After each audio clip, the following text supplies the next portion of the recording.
आगे कथा आती है मनु जी के पुत्रों का वंश वर्णन।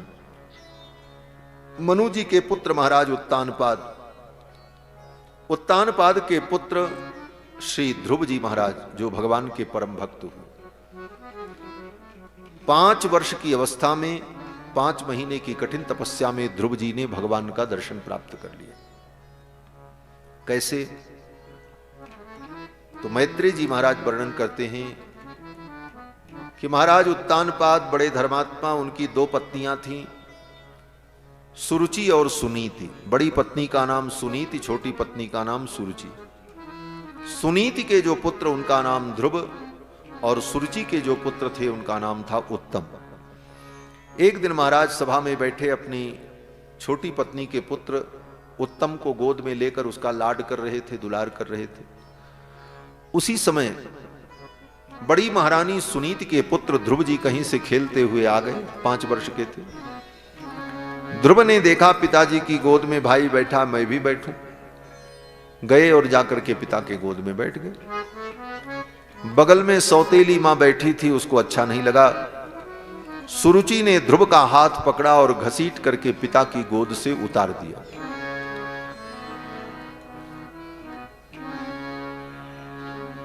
और डांटा। सुरुचि ने कहा, तुम इनकी गोद में नहीं बैठ सकते, इस सिंहासन पर बैठने के तुम अधिकारी नहीं हो। न वत्स निपतेर धृष्ण्यम भवानारोढ़ुमर्हति, न गृहीतो मया यत्वं कुक्षावपि नृपात्मजः।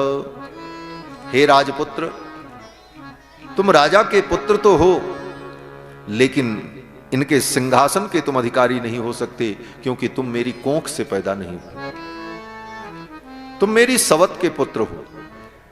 ध्रुव जी ने कहा, तो मुझे क्या करना पड़ेगा कि मैं इनके सिंहासन पर बैठूं, इनकी गोद में बैठूं? सौतेली मां ने कहा कि जाओ, जाकर के तपस्या करो। तपसाराध्य पुरुषम तस्यैवानुग्रहेण में, तपस्या से भगवान को प्रसन्न करो और फिर भगवान का जब अनुग्रह हो, भगवान से वरदान मांगो कि मैं सुरुचि के गर्भ से जन्म लूं, और जब मेरे गर्भ से तुम्हारा जन्म होगा तब तुम इस सिंहासन के उत्तराधिकारी बन पाओगे। इतनी बड़ी बात सौतेली मां ने ध्रुव से कहा। ध्रुव जी को बड़ा दुख लगा। पिताजी भी कुछ नहीं बोले। ध्रुव जी दुखी होकर वहां से चले और आकर के अपनी मां के गोद में गिर करके रोने लगे। मातुस्सपत्न्या सुदुरुक्ति विद्धः स्वसनृषा दंड हतो यथाहि। अपनी मां की गोद में आकर अत्यंत दुखी होकर ध्रुव जी रोने लगे। मां सुनीति ने समझाया, बेटा तुम्हारी सौतेली मां ने ठीक कहा है, मेरी जैसी अभागिनी के गर्भ से तुम्हारा जन्म हुआ, इसीलिए आज तुमको ये दुख का अनुभव करना पड़ रहा है। और एक बात यह भी है बेटा, तुम्हारी सौतेली मां सुरुचि ने ठीक कहा है, भगवान श्री हरि को छोड़कर दुख को दूर करने वाला कोई और नहीं। नान्यम ततः पद्म पलाश लोचनात् दुःखच्छिदं ते मृगयामि कंचन। पद्म पलाश लोचन कमल नयन भगवान के अतिरिक्त दुःखच्छिदम, दुख को दूर करने वाला कोई और नहीं है। भगवान की ही शरण में तुम जाओ, भगवान ही सारे दुख दूर करते हैं और भगवान ही जीव की कामना को पूर्ण करते हैं। मां सुनीति ने अपने पुत्र को यही उपदेश किया। ध्रुव जी ने कहा, मां अब मैं तपस्या करने जाऊंगा और तपस्या करके भगवान को प्रसन्न करूंगा और उनसे मैं वो पद प्राप्त करूंगा जो पद आज तक ब्रह्मांड में किसी को प्राप्त न हुआ। अब तो बात की बात आ गई। ये पिता की राजगद्दी उत्तराधिकार क्या है, मैं उस पद को प्राप्त करके दिखाऊंगा जो पद आज तक ब्रह्मांड में किसी को नहीं मिला। यह संकल्प लेकर 5 वर्ष के ध्रुव जी चल पड़े और प्राप्त भी किया। 5 वर्ष के बालक ध्रुव ने अपने तप और साधना से उस पद को पाया भी। इसका मतलब बोले संकल्प दृढ़ होना चाहिए। अगर संकल्प दृढ़ है तो असंभव कुछ भी नहीं। 5 वर्ष के ध्रुव जी चल पड़े तपस्या करने, और ये विचार नहीं किया क्या खाएंगे, कहां रहेंगे, क्या होगा। क्यों? बोले भगवान पर विश्वास है। जिनकी आराधना करने हम जा रहे हैं वो सर्वज्ञ हैं, वो सर्वेश्वर हैं, वो सब जानते हैं और उनको सब पता है, इसलिए मुझे कोई चिंता करने की जरूरत नहीं। और जब जीव भगवान की आराधना और भक्ति करता है तो उसके साथ भगवान रहते हैं। अगर भगवान हमारे साथ हैं फिर हमको क्या चिंता करना। हमारे साथ श्री रघुनाथ, फिर किस बात की चिंता। हमारे साथ श्री रघुनाथ तो किस बात की चिंता। हमारे साथ श्री रघुनाथ तो किस बात की चिंता। हमारे साथ श्री रघुनाथ तो किस बात की चिंता। हमारे साथ श्री रघुनाथ तो किस बात की चिंता। चरण में रख दिया जब मात तो किस बात की चिंता। चरण में रख दिया जब माथ तो किस बात की चिंता। हमारे साथ श्री रघुनाथ फिर किस बात की चिंता। शरण में रख दिया जब माथ फिर किस बात की चिंता। न खाने की, न पीने की, न सोने की, न जीने की। ध्रुव जी ने इसकी चिंता नहीं की क्या खाएंगे, क्या पिएंगे, कहां रहेंगे, जंगल में क्या मिलेगा नहीं मिलेगा। सब चिंता छोड़कर चिंतन में लग गए। यही है, यही साधना। चिंता छोड़ करके चिंतन भगवान का हो। और हम चिंतन कम करते हैं, चिंता ज्यादा करने लगते हैं। भगवान के चिंतन का विचार तो करते हैं कि भगवान का चिंतन करें, लेकिन उसके पहले चिंता करने लगते हैं क्या खाएंगे, कैसे रहेंगे, क्या व्यवस्था मिलेगी वहां चलने के बाद बद्रीनाथ धाम में है? क्या क्या व्यवस्था रहेगी, कहीं कोई कठिनाई न हो जाए। चिंता पहले होती है, चिंतन बाद में। लेकिन ध्रुव जी ने इसकी चिंता नहीं की, वो तो चिंतन करते हुए चल पड़े। चले और देखो, जब जीव अपनी चिंता छोड़ देता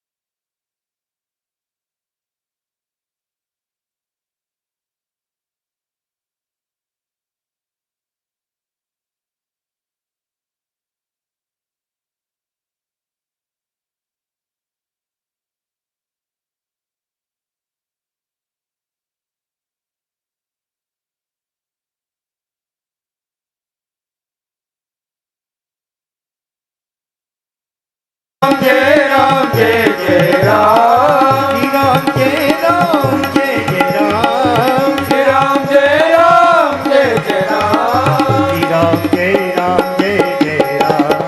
श्री राम जय राम जय जय राम। श्री राम जय राम जय जय राम। श्री राम जय राम जय जय राम। श्री राम जय राम जय जय राम। श्री राम जय राम जय जय राम। श्री राम जय राम जय जय राम। श्री सीतारामचंद्र भगवान की जय। श्री बद्री विशाल भगवान की जय। जय जय सीताराम।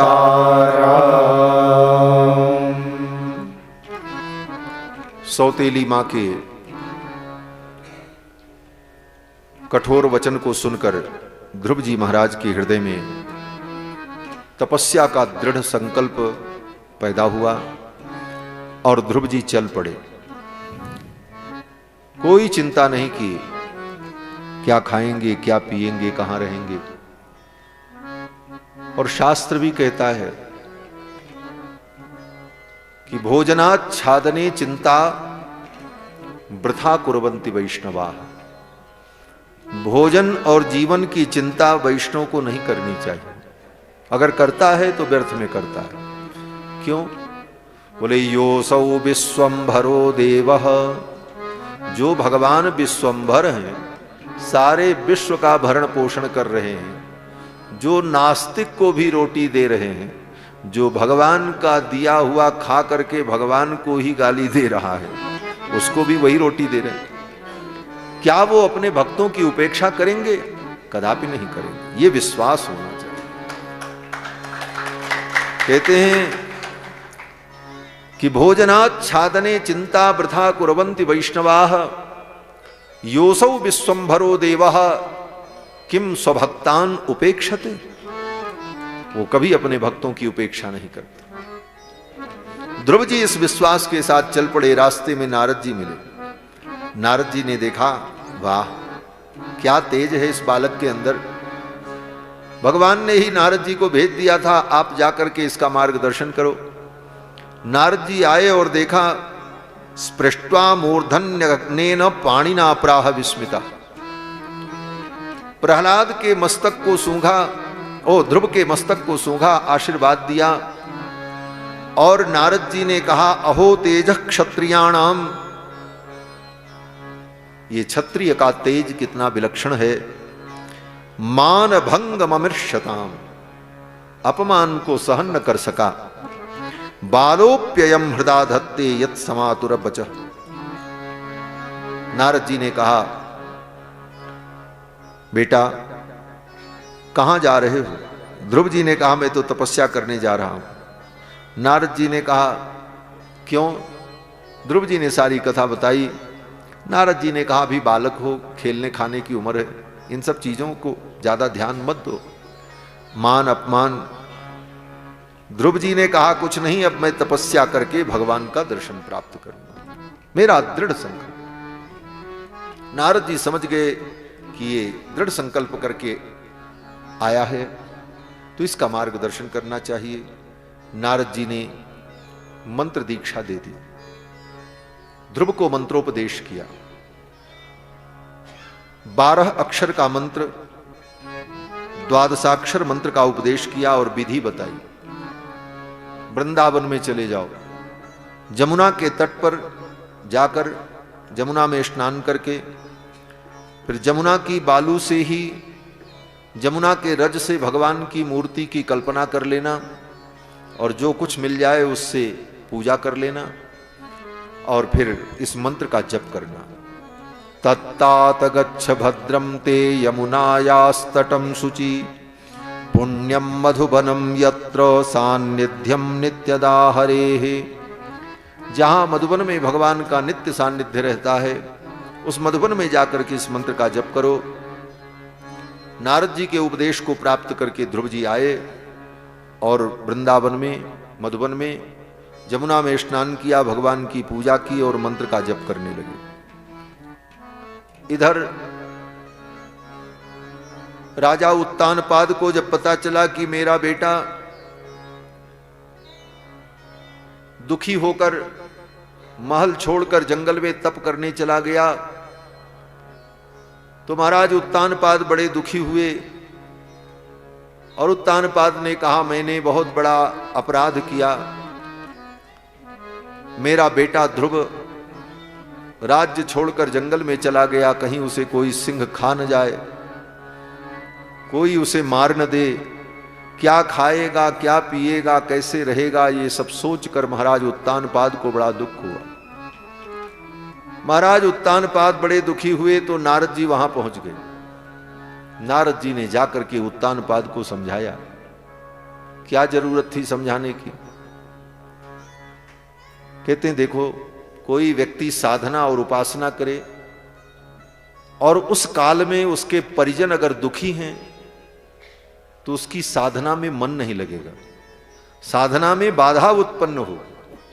इसलिए नारद जी ने जाकर के उत्तानपाद को उपदेश देकर के शांत किया, क्योंकि उत्तानपाद के मन में भय होगा, दुख होगा, तो उसका प्रभाव ध्रुव के ऊपर भी पड़ेगा। ध्रुव का मन साधना में, भजन में नहीं लगेगा, वो विचलित हो सकता है बालक। इसलिए नारद जी ने आकर के उत्तानपाद को समझाया और कहा, राजन, मामा सुजस्वस्तनम देवगुप्तम विषामपते, अपने पुत्र के विषय में आप मत सोचो।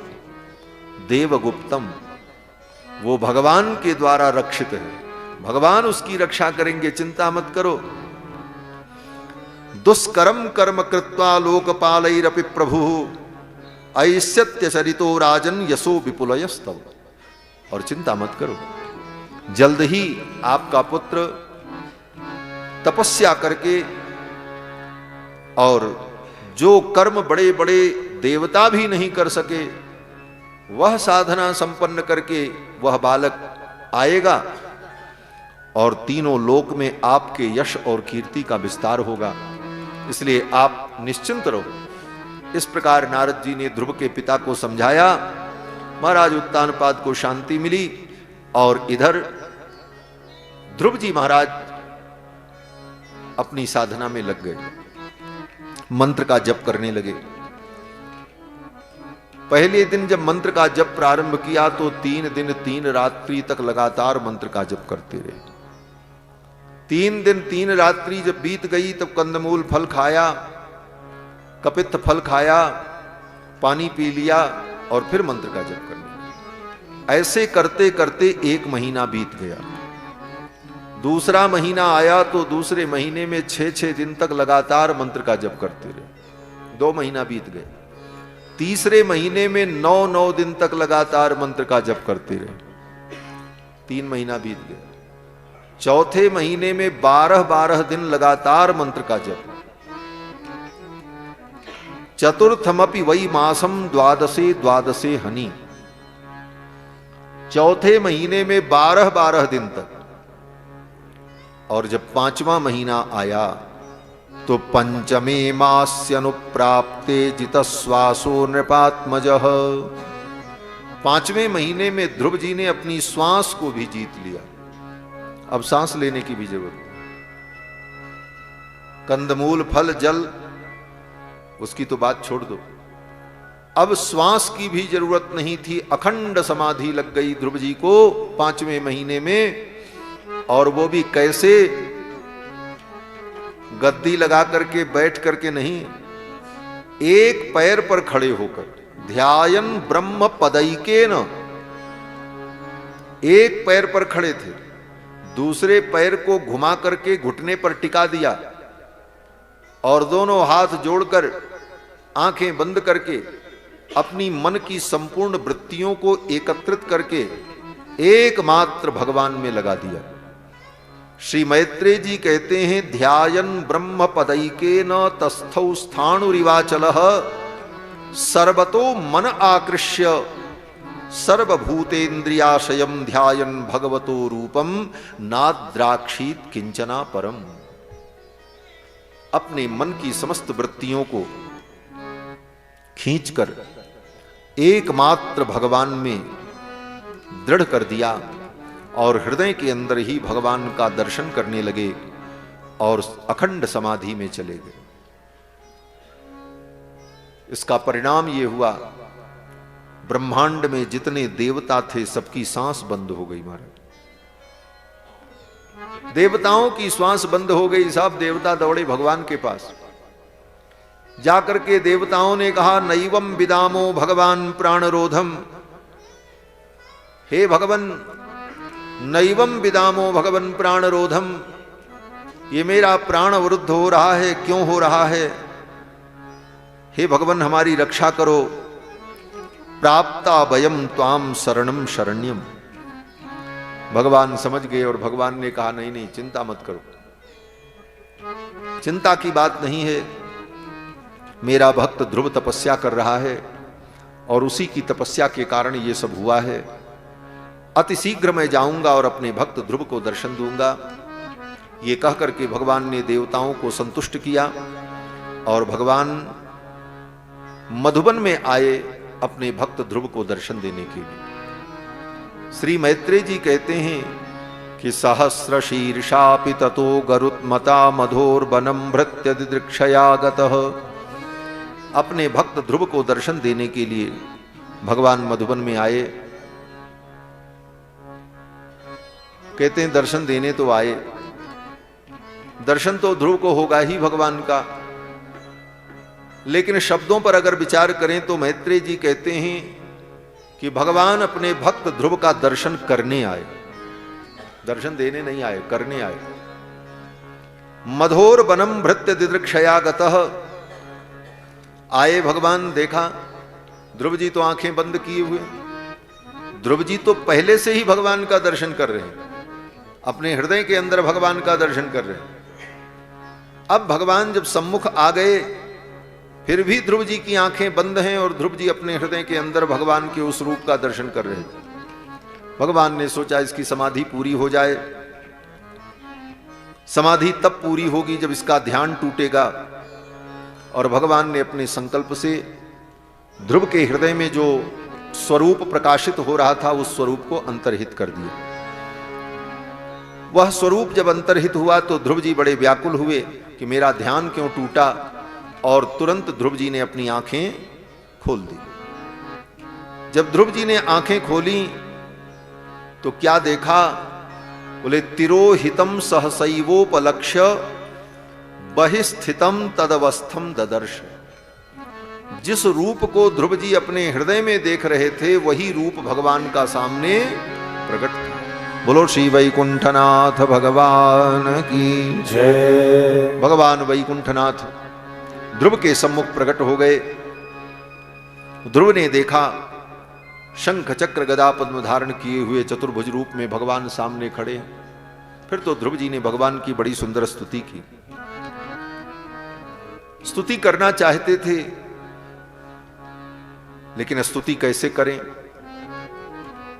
स्तुति करने का सामर्थ्य नहीं था, क्योंकि 5 वर्ष के बालक ध्रुव अभी विद्यालय भी नहीं गए, अक्षर ज्ञान भी नहीं था। गुरुजी ने, नारद जी ने केवल मंत्र ही बताया था और कुछ बताया भी नहीं था। कैसे स्तुति करते? ध्रुव जी सोचने लगे भगवान मेरे सामने खड़े हैं, मैं इनकी कैसे स्तुति करूं, मेरे अंदर सामर्थ्य नहीं है स्तुति करने का। तो भगवान समझ गए और भगवान ने ध्रुव जी को स्तुति करने का सामर्थ्य प्रदान किया। इसका मतलब बोले आप भगवान की भक्ति कर रहे हो, भजन कर रहे हो, जप कर रहे हो, कथा सुन रहे हो, तो कभी इस बात का गर्व मत करना कि तुम कर रहे हो। भगवान तुमसे कृपा पूर्वक करा रहे हैं, तब कर पा रहे हो, नहीं तो तुम न कर पाते। बहुत लोग दुनिया में हैं, क्यों नहीं कर लेते? बहुत से लोग दुनिया में हैं जिनके पास न धन की कमी है, न वैभव की कमी है, न संसाधन की कमी है, लेकिन भगवान उनसे वो नहीं करा रहे, इसलिए नहीं हो पा रहा। हमने देखा है, इसी कथा में बहुत से ऐसे लोग आए हैं जिनके जीवन को मैं जानता हूं, बड़े ही साधारण लोग हैं, मेरे बड़े प्रेमी लोग हैं, लेकिन वो भी ऐसे दुर्गम स्थान पर पहुंच गए और बड़े प्रसन्न हैं और कथा सुन रहे। तो क्यों? बोले भगवान उनसे करा रहे हैं। भगवान की भक्ति, भगवान की उपासना, भगवान का भजन, भगवान की स्तुति, ये तभी संभव है जब भगवान तुम्हें वो सामर्थ्य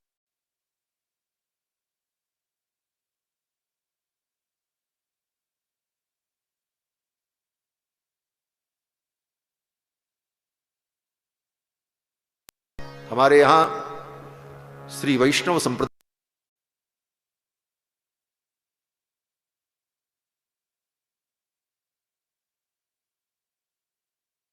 पूजा सेवा भी करते हैं तो उसमें क्या भाव होता है? बोले यही भाव होता है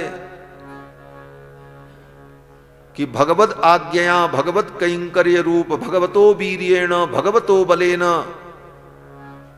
अर्थात हम जो भगवान की पूजा उपासना पाठ कर रहे हैं वो भगवान के ही संकल्प से, भगवान के ही लिए, उन्हीं की कृपा से, उन्हीं के द्वारा दी गई शक्ति और सामर्थ्य के द्वारा कर रहे हैं। ये तात्पर्य। भगवतो वीर्येण भगवतो बलेन भगवत मुखोल्लासाय अमुख कर्म महं करिष्ये, इस प्रकार का संकल्प मन में रखा जाता है। तो ध्रुव जी भगवान की स्तुति करना चाहते थे और भगवान ने वो सामर्थ्य दिया। कैसे दिया? बोले कृतांजलिम ब्रह्ममयेन कंबुना पस्पर्श बालम कृपया कपोले।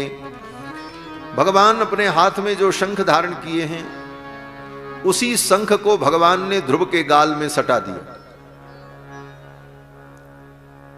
शंख के जिस भाग को भगवान अपने मुख में लगा करके बजाते हैं, शंख के जिस भाग में भगवान के अधरों का अधरामृत संस्पर्श प्राप्त कर चुका है, उस भाग को ध्रुव के गाल पर लगा दिया।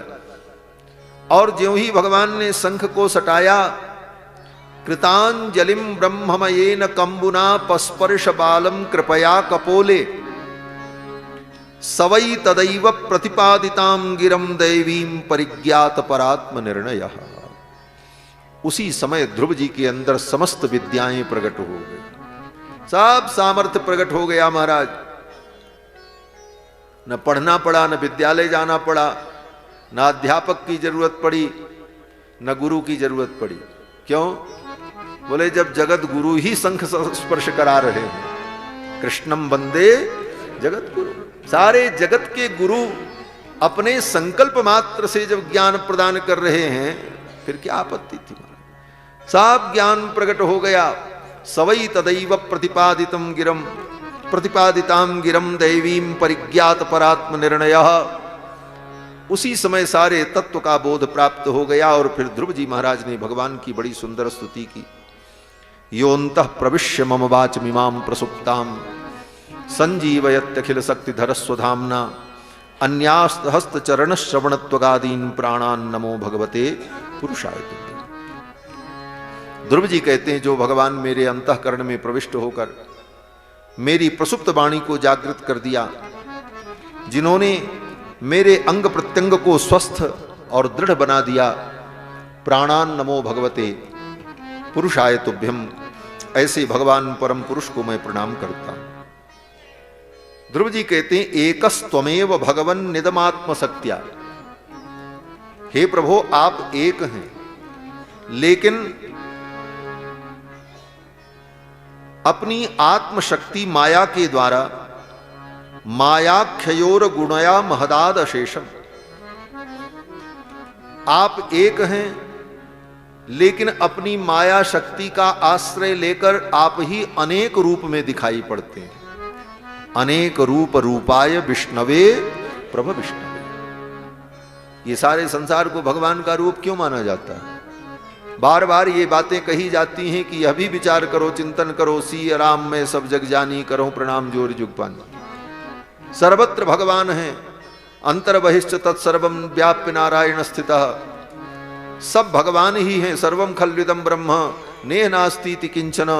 इन सारे वाक्यों का तात्पर्य यही है कि भगवान एक हैं, लेकिन अपनी माया के द्वारा अनेक रूप में प्रकाशित हो रहे हैं। निज आत्मशक्तिया, अपनी आत्मशक्ति की द्वारा। भगवान की जो आत्मशक्ति है, उसी का नाम माया है। ध्रुव जी कहते हैं, सृष्ट्वानुविश्य पुरुषस्तदसद्गुणेषु। ये सारा संसार भगवान का रूप है, ये क्यों कहा जाता है? ध्रुव जी कहते हैं, अपनी माया के द्वारा इतने रूपों को आपने प्रकट किया, फिर उन रूपों में आप अंतरात्मा के रूप में प्रविष्ट हो गए। सृष्ट्वानुविश्य, इस संपूर्ण सृष्टि को उत्पन्न करके अनुविश्य माने उसमें प्रवेश किया। अनुप्रवेश इसको कहा जाता है। वेदांत में ये सब वेदांत की फक्किकाएं हैं। वेदांत की फक्किकाओं में इस विषय का विचार किया गया है कि तत्सृष्ट्वा तदेवानुप्राविशत सच्चत्यच्चा भवत। इस संपूर्ण सृष्टि को अपने अंदर से प्रकट करके फिर भगवान उसमें प्रविष्ट हो गए। तत्सृष्ट्वा तदेवानुप्राविशत, और फिर सच्चत्यच्चा भवत, वही भगवान सत असत जड़ चेतन के रूप में फैल गए। तो वेदांत का जो ये सिद्धांत है, उसी सिद्धांत का चिंतन करते हुए ध्रुव जी कह रहे हैं। अब ध्रुव जी वेदांत पढ़ने कहां गए थे? अभी तो 5 ही वर्ष के थे, लेकिन ये सब ज्ञान ध्रुव जी को प्राप्त हो गया भगवान की कृपा से, शंख के स्पर्श मात्र से। ध्रुव जी कहते हैं सृष्टवान विश्व पुरुषस तत्सद गुणेशु नाने वदारुस विभा वसुवत विभासी। हे नाथ, आप बड़े कृपालु हैं। आपने मुझ पर अनुग्रह किया। त्वम नित्य मुक्त परिशुद्ध विबुद्ध आत्मा कूटस्थ आदि पुरुषो भगवात्यधीशः। आप नित्य मुक्त शुद्ध बुद्ध कूटस्थ हैं। आप विभिन्न रूपों में आप ही भासित हो रहे हैं। ये सब कह करके ध्रुव जी ने भगवान की बड़ी सुंदर स्तुति की। भगवान ने कहा वेदाहम ते व्यवसितम। ध्रुव, तुमने जो मन में संकल्प किया है और जो संकल्प लेकर के तुम तपस्या करने आए वो मैं जान रहा हूं। ध्रुव जी को बताना नहीं पड़ा कि हम वह पद प्राप्त करना चाहते हैं जो पद दुनिया में आज तक किसी को न मिला हो। संकल्प तो यही था ध्रुव जी का, लेकिन भगवान से कहने की जरूरत नहीं पड़ी। भगवान जान गए। भगवान ने ही कहा वेदाहम ते व्यवसितम।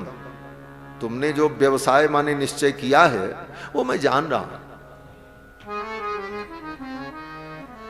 सब जानत प्रभु बिनहि जनाए। आपको जनाने की जरूरत नहीं। इसीलिए भगवान से अपना दुख भी नहीं कहना चाहिए।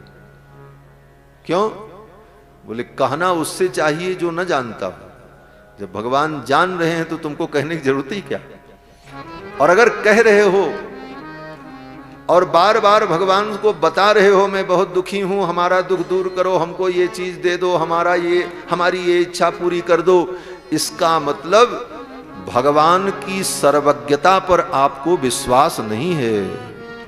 अगर भगवान सर्वज्ञ हैं, सब कुछ जानते हैं, तो तुम्हारे मन में क्या है वो भी जानते हैं। सब जानत प्रभु बिनहि जनाए। बिना जनाए भगवान सब कुछ जान रहे हैं, इसलिए बताने की जरूरत नहीं। और वो भी रो रो करके चिल्ला चिल्ला करके कह रहे हो। क्या भगवान बहरे हैं क्या कि सुनते नहीं? भगवान सब कुछ जानते हैं, इसलिए कहने की आवश्यकता ही नहीं।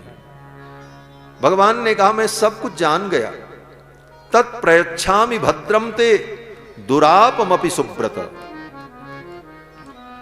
हे ध्रुव, वो सब कुछ मैं तुम्हें दे रहा हूं जो दुराप है। दुराप माने किसी को मिल नहीं सकता, वो मैं तुमको दे रहा हूं। और भगवान ने कहा जाओ, तुम्हें वो पद प्राप्त होगा जो पद आज तक किसी को नहीं मिला, ध्रुव पद। पिता का उत्तराधिकार तो मिलेगा, 36,000 वर्ष तक राज्य करना, और फिर तुम्हें ध्रुव लोक की प्राप्ति होगी।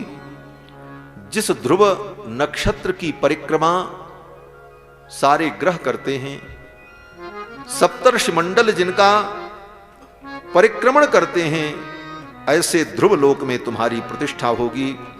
वह पद आज तक किसी को प्राप्त नहीं हुआ, वो पद मैं तुम्हें दे रहा हूं। ध्रुव जी महाराज बड़े प्रसन्न हुए। भगवान ने कहा अब जाओ, पिता के राज्य को स्वीकार करो और 36,000 वर्ष तक राज्य करना, फिर ध्रुव लोक में तुम्हारी प्रतिष्ठा होगी। ध्रुव जी महाराज जब चले तो भगवान ने यह भी बता दिया, समय आएगा तुम्हारे भाई की मृत्यु भी होगी, उससे विचलित मत होना। मां की भी मृत्यु होगी, भविष्य में जो होना था वो सब कुछ भगवान ने बता दिया। और ये सब कह करके भगवान अंतर्धान हो गए। जब भगवान चले गए तब ध्रुव जी को बड़ा पश्चाताप हुआ। ध्रुव जी को पश्चाताप इस बात का हुआ कि मैंने बहुत बड़ी गलती कर दी। क्या गलती कर दी? ध्रुव जी ने मन में सोचा कि भगवान आए थे, भगवान संसार के बंधन को मिटाने वाले हैं, भगवान संसार के बंधन को छुड़ाने वाले हैं। ऐसे भगवान से मैंने संसार का बंधन मांगा? ये 36,000 वर्ष राज्य क्या है, बंधन ही तो है। ध्रुव जी ने मन में विचार किया कि मैंने तो भगवान से बंधन मांग लिया, लेकिन यह ज्ञान तब हुआ जब मांग चुके थे। और जब ज्ञान हुआ तो ध्रुव जी को पश्चाताप हुआ। ध्रुव जी ने कहा, अहो बत ममानात्म्यम मंदभाग्यस्य पश्यत, मुझ अज्ञानी को देखो, मुझ अभागे को देखो, मैं कितना अभागा हूं। बोले क्यों? बोले भवच्छिदः पाद मूलम गत्वा याचे यदंतवत, भव सागर के बंधन को मिटाने वाले भवच्छिद भगवान के चरणों में जाकर के मैंने क्या मांगा? ऐसी चीज मांगी जो चीज एक दिन नष्ट हो जाएगी, यदंतवत, जिसका एक दिन अंत हो जाएगा। ऐसी नश्वर वस्तु मैंने मांगी, इस बात का पश्चाताप हुआ। यह भागवत कथा यही सिखाती है, भगवान की भक्ति करो, लेकिन इसलिए नहीं कि संसार की ये नश्वर वस्तुएं हमको मिले। इन नश्वर वस्तुओं के लिए भगवान की भक्ति अगर कर रहे हो तो आज नहीं कल तुम्हें भी पश्चाताप करना ही पड़ेगा। ध्रुव जी को पश्चाताप हुआ। ध्रुव जी ने सोचा, अगर भगवान से ये सब हम न मांगते, भगवान से ये कहते प्रभु मुझे भी अपने साथ ले चलो, तो संसार का ये बंधन छूट जाता और इस प्रपंच से हम मुक्त हो जाते। यह सोचकर ध्रुव जी को बड़ा पश्चाताप हुआ है। भागवत यही सिखाती है, भगवान से संसार की क्षुद्र वस्तुओं को मत मांगो, भगवान से भगवान को मांगो। और जब भगवान से भगवान को मांगोगे तो फिर भगवान तुमको अपनी गोद में उठा लेंगे। जैसे बच्चा जब रोता है तो मां उसे खिलौना पकड़ाती है, कुछ खाने की वस्तु देती है। अगर वो खिलौना ले लिया और खाने की वस्तु लेकर के चुप हो गया, रोना बंद कर दिया, तो मां फिर चली जाती, अपना काम करती। उसी प्रकार भगवान भी कुछ खिलौना दे देते हैं, खाने की वस्तु दे देते हैं, खेलो इसी में। लेकिन जो बच्चा उस खिलौने को भी फेंक देता है, खाने की वस्तु भी फेंक देता है और रोता है, तो फिर मां चाहे जितना जरूरी काम हो सब काम छोड़ करके उसे गोद में उठा ले।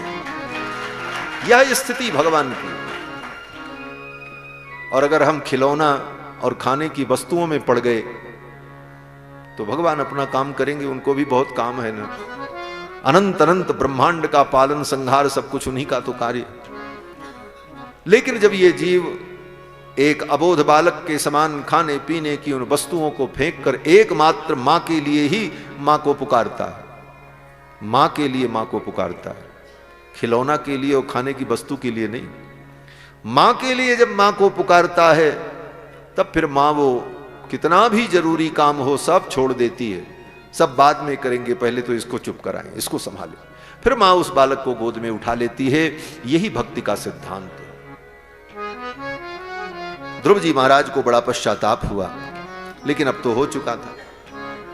फिर तो ध्रुव जी आए, बड़ा सम्मान हुआ उनका महाराज। और ध्रुव जी जब आए तो सबसे पहले अपनी मां सुरुचि के चरणों में प्रणाम किया और फिर अपनी जननी मां सुनीति के चरणों में प्रणाम किया। सुरुचि के चरणों में पहले प्रणाम किया। क्यों? बोले इस मां ने ही हमको फटकार लगाई थी, तब मेरे अंदर वैराग्य उत्पन्न हुआ और मैं भगवान के लिए चला। यह उपकार है इनका। और जब मां सुनीति ने भी सुना कि मेरे वचनों से दुखी होकर ध्रुव ने तप करके भगवान का दर्शन प्राप्त कर लिया, तो मां सुनीति भी बड़ी प्रसन्न हुई और पालकी में बैठकर स्वयं ध्रुव का स्वागत करने के लिए चल पड़ी। ध्रुव जी जंगल से तप करके जब लौटे तो सुनीति सुरचिश्चास्य महिष्यौ रुक्म भूषिते, दोनों माताएं आरुह्य शिविकाम सार्धम उत्तमेनाभिजगमतुः, अपने पुत्र उत्तम को लेकर पालकी में बैठकर दोनों माताओं ने आकर के ध्रुव जी का स्वागत किया। तम दृष्टोपवनाभ्यास आयांतम तरसार्थात अवरुह्य निपस्तूर्णम आसाद्य प्रेम विहुबला। जब सूचना मिली थी कि ध्रुव जी तपस्या करके लौट रहे हैं। सारे नगर के लोग ध्रुव जी के स्वागत के लिए पुष्प लेकर, फल लेकर, दधि अक्षत लेकर स्वागत के लिए निकल पड़े। स्वयं महाराज उत्तानपाद रथ पर बैठकर ध्रुव की अगवानी करने के लिए चले। दोनों माताएं पालकी में बैठ करके चली। इसका मतलब बोले वही मां सुरुचि जो पिता के गोद में नहीं बैठने दे रही थी, घसीट करके उतार दिया था। नवत्स निपतेर धृष्टम भवाना रूढ़ मरहती। वही पिता जो पिता अपनी छोटी पत्नी सुरुचि के मोह में पड़कर अपने धर्मात्मा पुत्र के दुख पर विचार न किया और कोई उत्तर नहीं दिया, सांत्वना नहीं दी, अपने पुत्र ध्रुव की उपेक्षा की वही पिता आज वही माता, वही पिता, वही लोग ध्रुव का स्वागत करने के लिए आगे आ रहे हैं। अवरुह्य नृपस्तूर्णम आसाद्य प्रेम विह्वलः परिरेम्हेंगजे द्वाभ्याम दीर्घोत्कंठमना श्वसन। रथ से उतरकर महाराज उत्तानपाद ने ध्रुव को गले लगाया। सुरुचि ने, सुनीति ने, सब ने ध्रुव जी का स्वागत किया। क्यों? इसका उत्तर एक पंक्ति में कि जब भगवान की कृपा होती है तो फिर सबकी कृपा होती है, और भगवान की कृपा नहीं तो फिर किसी की कृपा नहीं। जा पर कृपा राम के होई, जा पर कृपा राम के होई, ता पर कृपा करे सब कोई, ता पर कृपा करे सब कोई, ता पर कृपा करे सब कोई, ता पर कृपा करे सब कोई। सबने स्वागत किया। नमाम मातरौ शीर्षणा सत्कृतः सज्जनाग्रणी।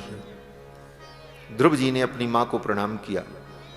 मां सुरुचि ने उठा करके हृदय से लगा लिया और फिर तो बड़े धूमधाम से ध्रुव जी का राज्याभिषेक हुआ। पिता ने उसी समय ध्रुव जी को राज सिंहासन पर बैठा दिया। कहते हैं ध्रुव जी जब तपस्या करने गए थे तब तो 5 वर्ष के थे, और 5 महीने तपस्या करके जब लौटे तो ध्रुव जी 24 वर्ष के राजकुमार हो गए। बोले 5 महीने में 24 वर्ष के कैसे हो गए? बोले ये भी भगवान की लीला थी। भगवान ने सोचा ध्रुव को राजा बनना है, राजगद्दी पर बैठने के लिए राजा के अनुकूल शरीर, सौष्ठव, सौंदर्य भी तो होना चाहिए। 5 वर्ष का बालक सिंहासन पर बैठे तो कैसे लगेगा कि राजा। इसलिए भगवान ने ध्रुव जी के अंग प्रत्यंग को, सब कुछ को स्वस्थ बना दिया था। अन्यास्त हस्त चरण श्रवण त्वगादीन प्राणान नमो भगवते पुरुषाय। 24 वर्ष के राजकुमार बन गए। आप कहोगे भगवान ने उनकी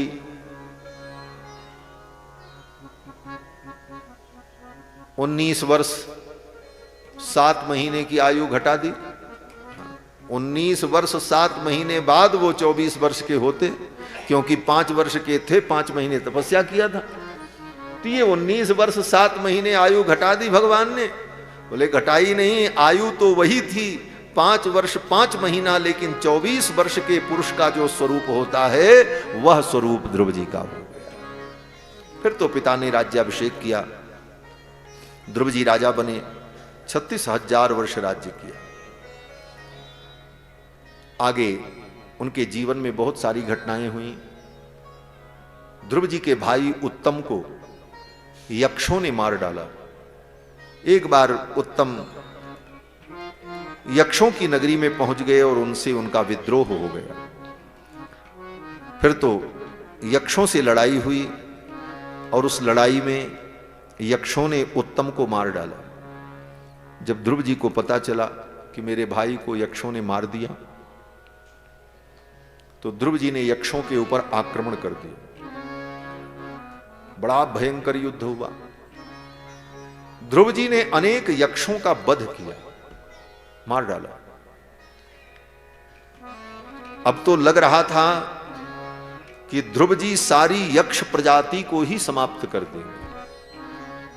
तब मनु जी महाराज आए, इनके बाबा, पिता के पिताजी मनु जी आए, और मनु जी ने आकर के ध्रुव को समझाया। मनु जी ने कहा, अलम वत्सातिरोषेण, बेटा अलम, बस अब क्रोध मत करो।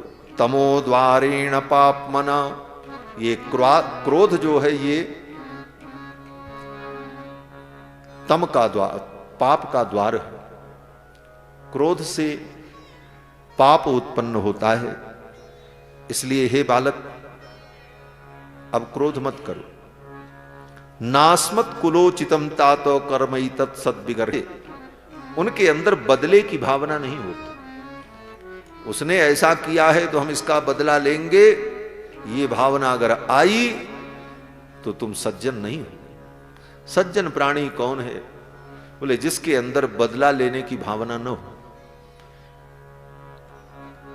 इसलिए ऋषिकेशानुवर्तिनाम, मनु जी ने कहा जो भगवान के अनुगामी होते हैं, ऋषिकेशानुवर्तिनाम साधूनाम नायम मार्गः, ये सज्जनों का मार्ग नहीं है, इसलिए इस मार्ग को छोड़ दो। इस मार्ग से तुम भगवान को प्रसन्न नहीं कर पाओगे। मनु जी ने समझाया, तितिक्षया करुणया मैत्र्या चाखिल जंतुषु समत्वेन च सर्वात्मा भगवान संप्रसीदति। मनु जी कहते हैं भगवान तितिक्षा से प्रसन्न होते। जिसके हृदय में तितिक्षा, करुणा, मैत्री और समस्त प्राणियों के प्रति समता का भाव होता है, भगवान उसी से प्रसन्न होते हैं। तो भगवान को अगर प्रसन्न देखना चाहते हो, भगवान को प्रसन्न करना चाहते हो, तो समत्वेन च सर्वात्मा भगवान संप्रसीदति, समबुद्धि रखो, किसी से द्वेष मत करो। मनु जी ने कहा कि भगवान अगर प्रसन्न हो गए तो संप्रसन्ने भगवती पुरुष प्राकृतैर्गुणैः विमिक्तो जीव निर्मुक्तो ब्रह्म निर्वाण मृच्छति। और भगवान अगर प्रसन्न हो गए तो जीव को सब कुछ प्राप्त हो जाता है। इसलिए संयच्छरोषम भद्रम ते प्रतीपम श्रेयसाम परम, इस क्रोध का त्याग करो। मनु जी के कहने पर ध्रुव जी ने वो युद्ध बंद कर दिया, क्रोध त्याग दिया, बड़ों की बात मान ली। जब बड़े कोई अच्छी बात कहें तो धैर्य पूर्वक सुन करके उसे मान लेना चाहिए। ध्रुव जी ने मान लिया, न मानते तो मनु जी क्या करते, चले जाते। लेकिन ध्रुव जी धर्मात्मा हैं, धर्मनिष्ठ हैं, अच्छी बात सुनी, समझ में आई, मान लिया, युद्ध बंद कर दिया। यक्षों के जो स्वामी हैं राजा कुबेर, वो प्रसन्न हो गए। कुबेर ने आकर के कहा, राजन आपने धर्म की बात मान ली, युद्ध बंद कर दिया, हम प्रसन्न हैं, हम यक्षों के स्वामी हैं, वरदान मांगो, जो कहो वरदान में देने को तैयार हूं। कुबेर प्रसन्न हो गए और कुबेर ने कहा कि वृणीह कामम नृपयन मनोगतम, हे राजन आपके मन में जो इच्छा हो आप कहो, मैं वरदान देने को तैयार हूं। सोचो कुबेर सामने आके खड़े हों और कहें मांगो जो मांगना है, सबके मन में लिस्ट बनने लग जाएगी क्या क्या मांगना है। ये मांग लें, ये मांग लें, वो मांग लें, इतना धन संपत्ति मांग लें। लेकिन ध्रुव जी का वैराग्य कितना दृढ़ था। ध्रुव जी ने कहा मुझे कुछ नहीं चाहिए। एक बार भगवान से मांग करके पश्चाताप कर चुके हैं, दूसरे से मांगने की तो कोई बात ही नहीं। भगवान से मांग करके जिनको पश्चाताप हुआ वो दूसरे से क्या मांगे। और मांगना भी है तो भगवान से मांगो और किसी से मत मांगो। भगवान से भी कुछ मत मांगो, भगवान सब जानते हैं। लेकिन अगर नहीं तुम ये कर पा रहे हो तो फिर भगवान से ही मांगो और किसी से मत मांगो। यह सिद्धांत होना चाहिए। बने तो रघुबर से बने और बिगड़े तो भरपूर। बने तो रघुबर से बने, बिगड़े तो भरपूर, और काहू सो जो बने वा बनिबे में धूर। मांगो तो भगवान से मांगो और नहीं तो किसी से मत मांगो। ध्रुव जी ने कहा मुझे कुछ नहीं चाहिए। कुबेर ने कहा मैं आया हूं और मैं कुछ देना चाहता हूं। देवताओं का दर्शन व्यर्थ नहीं होता, मेरे दर्शन का कोई प्रयोजन होना चाहिए, कुछ मांगो। तब ध्रुव जी ने कहा ठीक है, अगर आप देना चाहते हैं तो आप यही दीजिए कि मेरी मति सदा भगवान के चरणों में लगी रहे और कुछ नहीं चाहिए, यही मांगना चाहिए। गति न चहु निर्वाण, जन्म जन्म रति राम पद यह वरदान न आन। ध्रुव जी ने कहा कि हरौ स बब्रे चलिताम स्मृतिम यथा तरत्य यत्नेन दुरत्ययम तमः। मेरी मति भगवान के चरणों में लगी रहे। फिर तो कुबेर चले गए। ध्रुव जी महाराज ने 36,000 वर्ष राज्य किया। इसके पश्चात परंपरा के अनुकूल समय आने पर उन्होंने अपना राज्य अपने पुत्र को दिया और वहां से राज्य छोड़कर बद्रिकाश्रम में तप करने के लिए आ गए और यहीं आकर के तप करने लगे ध्रुव जी महाराज। और फिर तो जब भगवत धाम जाने का समय आया तो भगवान के पार्षद उनको लेने के लिए आए। उन पार्षदों ने कहा राजन, 5 वर्ष की अवस्था में आपने जिन भगवान का दर्शन प्राप्त किया था, हम उन्हीं के पार्षद हैं और आपको लेने आए हैं। आप इस विमान में बैठो और चलो। फिर तो ध्रुव जी ने उस विमान की परिक्रमा की और परिक्रमा करके उस विमान में बैठने चले। जब बैठने चले उसी समय एक देवता सामने प्रकट हो गए। ध्रुव जी ने देखा वो देवता कोई और नहीं था, मृत्यु देवता था। मृत्यु देवता ने कहा ये मृत्युलोक है, बिना मृत्यु का स्पर्श किए कोई व्यक्ति यहां से जा नहीं सकता, ये मृत्युलोक की मर्यादा है। तो आप भी मेरा स्पर्श कर दो, फिर आप विमान में बैठो और चले जाओ।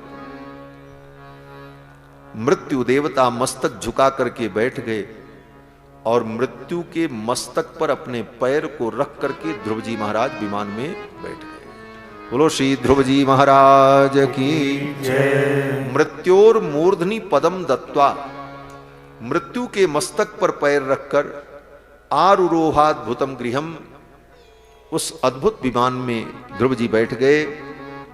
देवताओं ने दुंदुभी बजाई। तदा दुंदुभयो नेदुर मृदंग पणवादयः, गंधर्व मुख्या प्रजगुः पेतुः कुसुम वृष्टयः। आकाश में देवता गंधर्व नृत्य करने लगे, पुष्प की वर्षा करने लगे और विमान में बैठ करके ध्रुव जी महाराज भगवान के धाम जा रहे हैं। थोड़ी दूर विमान चला तो ध्रुव जी महाराज का मन थोड़ा उदास हो गया। विमान में बैठे हुए परिकरों ने, पार्षदों ने पूछा राजन आप इतने उदास क्यों हैं? ध्रुव जी ने कहा मुझे अपनी मां की याद आ रही। जिस मां के उपदेश से मैं भगवान की भक्ति में लगा, वो मेरी मां कहां होगी? मेरी मां को कौन सी गति प्राप्त हुई होगी? यह सोच करके मेरा मन दुखी हो रहा है, मैं क्या करूं? विमान में बैठे हुए पार्षदों ने कहा राजन आप अपनी मां की चिंता मत करो, वो देखो वो विमान जो आगे आगे चल रहा है, जिस विमान में ध्रुव जी बैठ करके जा रहे थे उसी के आगे एक विमान और चल रहा था। देवताओं ने कहा उस विमान में आपकी मां बैठी हुई है, वो भी बैकुंठ चल रही हैं, आपसे पहले उनको बैकुंठ की प्राप्ति हो, क्योंकि आप जैसे पुत्र को उन्होंने जन्म दिया है।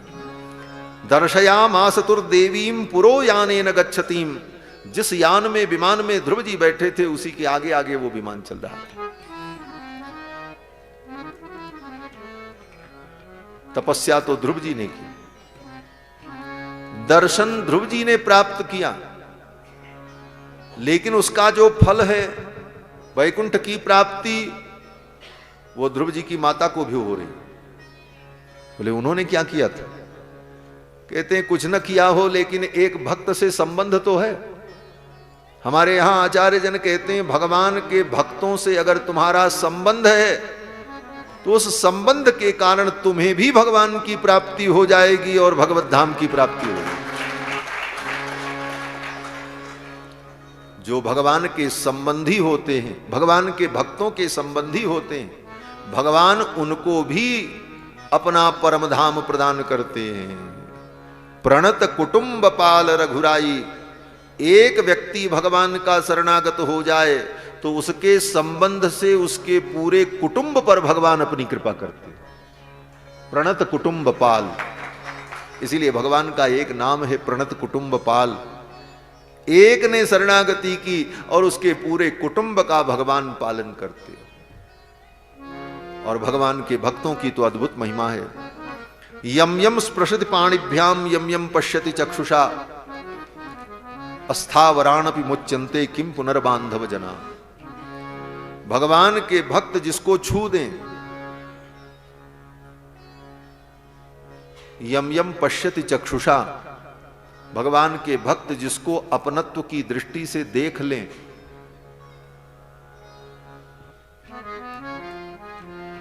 अस्थावराणपि मुच्यन्ते, अगर वो पत्थर है, पेड़ है, जड़ है तो उसको भी मुक्ति मिल जाएगी। जो उसके अपने बांधव हैं उनकी क्या बात है, किम पुनर्बांधव जना। और इसका कई उदाहरण भी। यहां तो ध्रुव की माताजी को विमान मिल रहा है जाने के लिए, जा रही हैं मुक्त होकर। प्रहलाद के प्रसंग में तो स्वयं भगवान ने कहा, प्रहलाद तुम अपने पिता की चिंता मत करो, तुम्हारे पिता क्या, तुम्हारी तो 21 पीढ़ियों का मैं उद्धार कर दूंगा, तुम्हारे जैसा भक्त जिस कुल में उत्पन्न। त्रिहि सप्तभि पिता पूत पितृभि सहते नघ। नरसिंह भगवान ने कहा मैं तुम्हारे 21 कुल का उद्धार करूं, तुम्हारे जैसा भक्त जिस कुल में हो उसकी 21 पीढ़ी तर जाती। ध्रुव जी महाराज विमान में बैठकर भगवत धाम गए। ये सब कथा मैत्रेय जी ने विदुर जी को सुनाई। आगे इन्हीं के वंश में एक अंग नाम के राजा हुए, बड़े धर्मात्मा थे। उनके कोई पुत्र नहीं था। पुत्र के लिए उन्होंने यज्ञ किया और यज्ञ से उन्हें पुत्र की प्राप्ति हुई। लेकिन वो पुत्र बड़ा नास्तिक था, उसका नाम था बेन। उस पुत्र की नास्तिकता और उसके अज्ञान से और उसके आचरण से दुखी होकर महाराज अंग एक दिन रात्रि में अपना महल छोड़कर कहीं चले गए। जाते जाते उन्होंने एक बात कही। महाराज अंग ने कहा, मेरा बेटा नालायक हो गया, इसको भी मैं भगवान की कृपा मानता हूं। देखो, विधि के विधान को और जीवों के प्रारब्ध गति को कोई बदल नहीं सकता। आप चाहो कि आप किसी को बदल दो, किसी की बुद्धि बदल दो, किसी के विचार बदल दो, आप जैसा चाहो वैसा वो करे, ये संभव नहीं है। हर जीवों की अलग अलग गति है, अपने अपने कर्म हैं, अपने अपने प्रारब्ध हैं।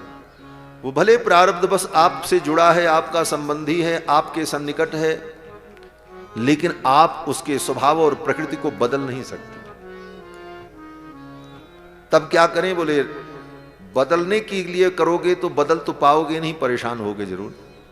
और यही होता है संसार में। हम चाहते हैं सबको ठीक कर दें और ठीक वो कुछ नहीं होता, परेशान व्यक्ति खुद होता है। बोले तब, बोले उसमें समाधान ढूंढो। क्या समाधान? बोले उसको भी भगवान का अनुग्रह समझो, ये भी भगवान की कृपा है। शायद मेरे मन को भगवान अपनी तरफ खींचने के लिए मेरे मन को अपने चरणों में दृढ़ करने के लिए भगवान ने ये वातावरण हमें दिया है, इसलिए इसको भी मैं भगवान की कृपा मानता हूं। ये अनुसंधान विपत्ति नहीं रघुबर की दाया, और भोग भोगाय छुड़ावत माया। विपरीत परिस्थितियां हो तो उसको भी भगवान का अनुग्रह समझो। राजा अंग ने यही कहा, कदपत्यम वरम मन्ये, मेरा पुत्र कुपुत्र हो गया, इसको भी मैं भगवान की कृपा मानता हूं। क्यों? बोले मेरे नालायक बेटे ने मेरे मन को भगवान के चरणों में लगा दिया। ये मन घर संसार छोड़ने को तैयार नहीं होता, यत क्लेश निवहा गृहाह, लेकिन मेरे पुत्र ने मेरे मन को संसार से हटाकर भगवान में लगा दिया, इसलिए इसको भी मैं सिंहासन पर बैठा। वो तो नास्तिक था ही। सिंहासन पर बैठते ही उसने घोषणा की, अब मैं राजा हूं, अब मैं जो कहूंगा वही प्रजा को करना होगा, और आज मैं ये आदेश दे रहा हूं कि अब मेरे राज्य में न कोई यज्ञ करेगा, न कोई दान करेगा, न कोई हवन करेगा, ये सब बंद किया जाए। पहली घोषणा उसने की। न यष्टव्यम न दातव्यम न होतव्यम द्विजाः क्वचित। अब ये दान यज्ञ होम ये सब बंद मेरे राज्य में। ये पाखंड है, ये सब पाखंड मेरे राज्य में नहीं होगा।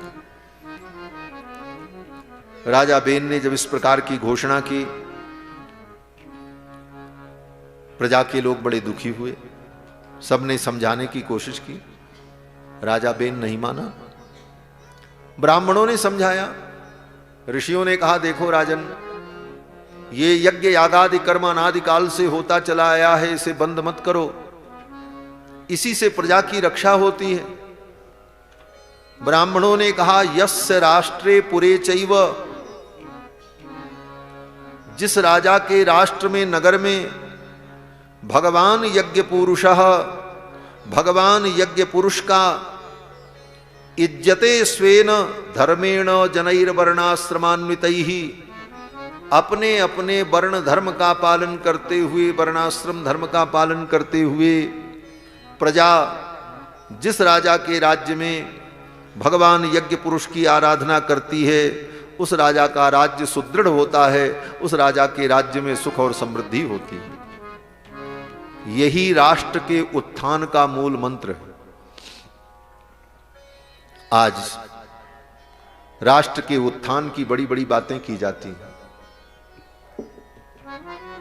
राष्ट्रवादी बनो, राष्ट्र को उत्थान की ओर ले चलो, राष्ट्र का गौरव बढ़ाओ, राष्ट्र के लिए मर मिटो, ये बड़े बड़े भाषण दिए जाते हैं। हमको अपने राष्ट्र को विश्व गुरु बनाना है, ये भारत विश्व गुरु है, इसको विश्व गुरु के रूप में प्रतिष्ठित करना है। बोले ये भारत उसी दिन विश्व गुरु के रूप में प्रतिष्ठित हो जाएगा जिस दिन भारत में लोग सच्चे गुरुओं को पहचान लेंगे कि सच्चा गुरु कौन है, और उन गुरु के बताए हुए मार्ग पर चलेंगे, तो ये देश निश्चित रूप से जगत गुरु बन जाएगा। केवल लंबी लंबी फेंकने से कुछ नहीं होता है। लोग फेंक रहे हैं और हम लोग देख रहे हैं। केवल बहुत बड़ी भीड़ बटोर करके बड़ी बड़ी यात्रा करने से राष्ट्र का उत्थान नहीं होगा। आज यही सब नाटक हो, लाखों लोगों की बड़ी बड़ी यात्रा, पद यात्रा निकाल करके और फिर 10 दिन बाद विश्राम, फिर साल भर तक राष्ट्र की याद नहीं आती। इससे राष्ट्र नहीं सुधरता है। राष्ट्र को राष्ट्र बनाने के लिए धर्म की स्थापना करनी पड़ती। ऋषियों ने कहा यस्य राष्ट्रे पुरे चैव भगवान यज्ञ पुरुषः, जिस राष्ट्र में पहले प्रजा वर्णाश्रम धर्म का पालन करे। पहला काम बताया, प्रजा के लोग अपने अपने वर्ण धर्म के अनुकूल आचरण करें। अपने वर्णाश्रम के अनुकूल विवाहादि संबंध करके संतान को उत्पन्न करें, वर्ण धर्म का पालन करें और अपने वर्णाश्रम धर्म के अनुकूल यज्ञ पुरुष की आराधना करें, तब उस राजा के राष्ट्र में धर्म, समृद्धि, ऐश्वर्य, वैभव सब कुछ रहता है। और जब प्रजा ही वर्ण संकर हो जाएगी, वर्ण धर्म नष्ट हो जाएगा, तो कभी भी राष्ट्र का उत्थान नहीं होगा। ब्राह्मणों ने यही कहा कि राजन, परितुष्यति विश्वात्मा तिष्ठतो निज शासने। इसलिए राष्ट्र के उत्थान के लिए लोगों में धर्म प्रतिष्ठित हो, लोग अपने अपने वर्ण और आश्रम के धर्म का पालन करें, लोगों के अंदर संस्कार की प्रतिष्ठा हो, आचार विचार शौचाचार आहार इन सब की शुद्धि पर विचार करके जब प्रजा धर्म के अनुकूल आचरण करती है, तब राष्ट्र का गौरव, राष्ट्र का उत्थान होता है।